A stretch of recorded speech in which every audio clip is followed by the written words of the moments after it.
This video is sponsored by TrueFire. Today on Riffs, Beards, and Gear, we go over my band's touring setup for 2021.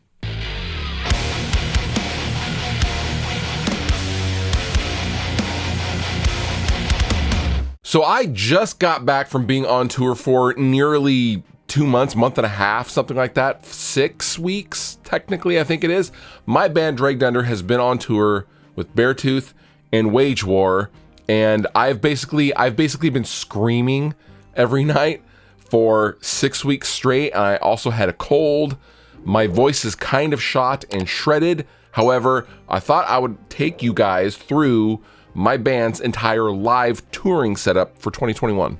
Now, not a lot has changed from the last time I did kind of a live setup video when my band was touring with The Used about 1.5 years ago. However, I thought we would actually go over some things because some things have changed, namely with the in-ear monitoring rig, which we will get to in a moment. But let's just dive into it, shall we? So first, let's start with an overview. Dragged Under has 2 guitarists, a bass player.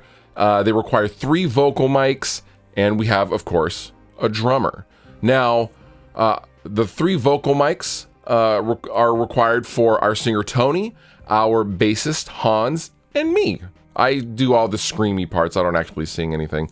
I just primarily do the yelly parts in some of our songs as support for whatever Hans and Tony are doing vocally. So let's go ahead and talk guitars. Me and Sean, my co-guitarist, Sean Rosario, have 3 guitars with us on the road.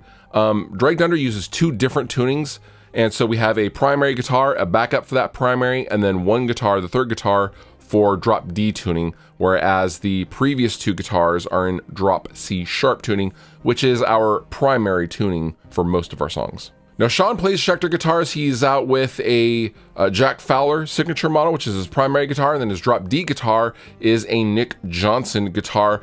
Me, I have my Ernie Ball Music Man Stingrays that I love. I have my Mr. Sparkle guitar that you guys have seen a million times. I also have my newer Seafoam Green Stingray RS. Both of these guitars are in drop C sharp, and I just alternate between guitars every other night. I'll switch the guitar just because I love playing them both. I don't really have one as a primary and one as a backup. And then for my drop D guitar, my guitar change guitar, I have a what I like to call a TV Yellow Dustin Kensrue signature model Stingray from Ernie Ball Music Man. It had a Seymour Duncan Invader in the bridge, but I have since changed that out to a bare knuckle Aftermath. Now, our bassist Hans' primary bass is an Ernie Ball Music Man Stingray and or a Cutlass, depending on how he's feeling that particular night. Do you like learning? I like learning too. And if you're trying to take your guitar playing to the next level, please consider TrueFire, because there's a lot going on over at TrueFire. Whether you're a beginner, an intermediate, or a grizzled vet, there is always something new that you can learn, and TrueFire wants to help you do just that. Now, TrueFire is not just a simple class or lesson-based platform. There are multiple different paths you can take your guitar journey on with TrueFire. Now, if you like jamming, you can take advantage of the jam tracks with the audio multi-tracks. If you like courses, there's just regular old-fashioned courses. You can also learn to improve your improv skills, your scales, how to jam better in a band setting, and you can even hit the guitar gym. That's right, they have a guitar gym. It's pretty cool. Now, if you're unsure of where to go with TrueFire, take advantage of the All Access Pass, and you can effectively just go wherever you want. It's an open world to just explore and see what works best for you. And if you want to support this channel, you will use my code linked down below in the description to get 25% off anything over at TrueFire. Learn, practice, play. TrueFire. Now let's talk about guitar amps. Me and Sean basically have identical rigs in that we have a rack mount Line 6 Helix. We have a 1 rack space Matrix power amp, a 1000, I think GT1000 FX, and we have a power conditioner and a wireless unit. I have a Sennheiser G4 wireless. Sean used a Line 6 G90, but is switching over to the Sennheiser. I think after this tour, that now that it's done, he's going to be switching over to the Sennheiser for a longer range. And those both go into Mesa Boogie 212 cabinets that are stock with Vintage 30 speakers. The speakers are not mic'd, but they are there for ambient stage volume. We don't like a totally dry stage where you just hear just drums. I don't know, that's just is always weird to us. Our singer Tony also likes to pull an in-ear out of his ear to actually hear the band going, and so it's important that he hears more than drums, as much as Kalen would like to have just drums playing.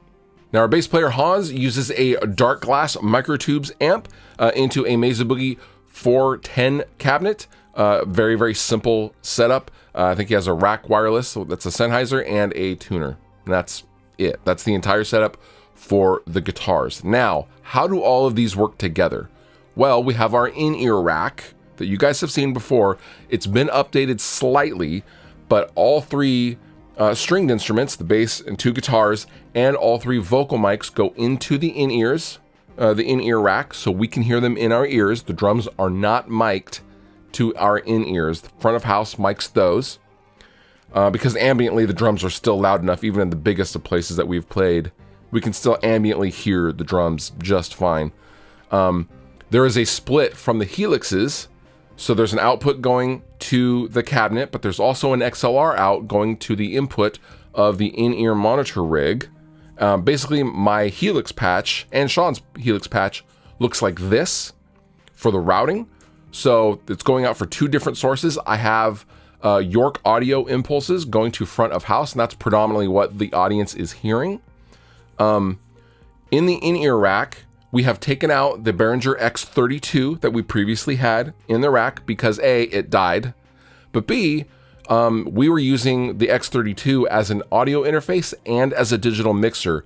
This is not ideal because if it goes down, you are losing your interface and your mixer, and that happened to us, and that sucks. So, in place of the Behringer X32, we have a Presonus 24R digital mixer, and then I have added a Universal Audio Apollo 8 audio interface. This way, if one goes down, the other can kind of step in its place temporarily while we get the other thing running, if that makes sense. So we have a separate interface, and we're letting the mixer just be a mixer. We're not making the mixer do double duty also as an audio interface. Now we have the in-ears, obviously in the in-ear rack, and we have a radial DI just to line level everything before it hits the mixer, just so everything is, gain staged properly. Other than that, it's the same in-ear rack that you guys have seen before on this channel. So to give you an overview, to zoom out, all three guitar and bass rigs have a direct out coming out of them, going into the in-ear monitoring system so we can hear them in our in-ears, which we're all on 64 audio in-ears. Love them, Ricky, I love you. We also have all three vocal mics going into the in-ear monitoring system as well. And once it hits the in-ear rack, there is a split, and there is an unaffected split going to the front of house.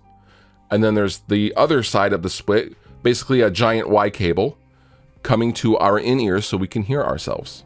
And that is Dragged Under's live setup. We do not mic drums to go into the in-ears. As I said before, we can ambiently hear the drums perfectly fine.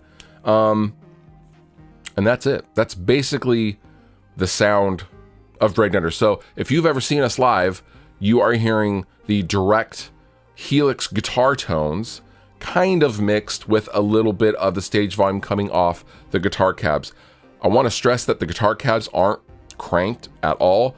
They're just there to fill out a little bit of the stage volume, so people in the front and in the center can still hear guitars and riffs and chugs and stuff like that. We don't want a totally dry stage.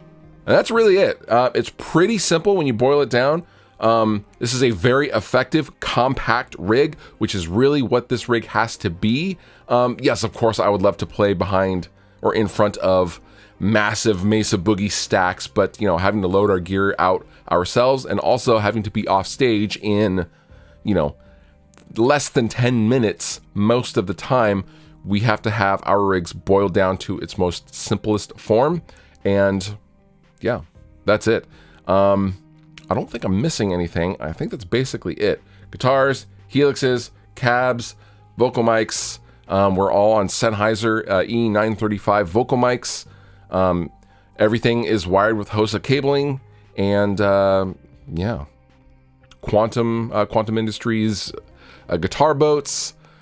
Yeah, that's basically it. It's super simple. It's very effective and very reliable, which is the most important part of this live rig. I hope you enjoyed that. And if you have any questions, leave them down below in the comments. I'll try to get to them as soon as I can. Fluff out. If you liked the video you just watched, please consider subscribing. And if you want to further support me and what I do, consider using some of the affiliate links down below in the description of this video. Go on over to Sweetwater, buy yourself something, and help me out at the same time. It's a win-win for both of us.